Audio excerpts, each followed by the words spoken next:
fencing paint peeling faster than expected? You gotta use quality exterior paint and primer. No shortcuts if you want your fence looking fresh for the long haul.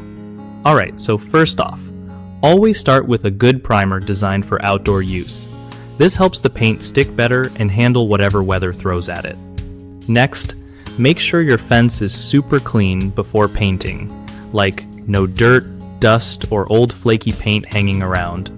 Sanding down rough spots can really help the new paint grip better too.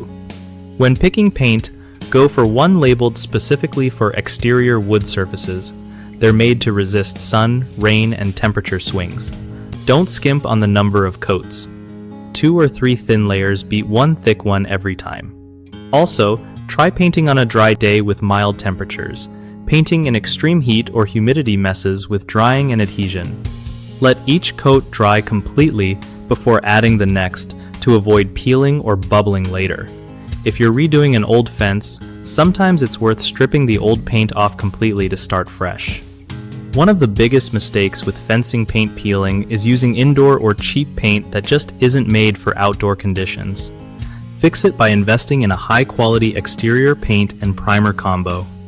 Another common issue is not prepping the surface properly.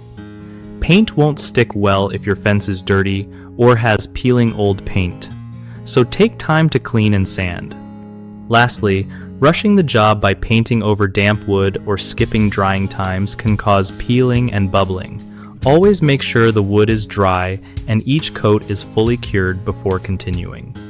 BigHomeProjects.com is awesome for homeowners trying to find trustworthy local contractors who know their stuff about fencing and exterior work. It's also a great spot for contractors to get connected with people needing real help on home projects.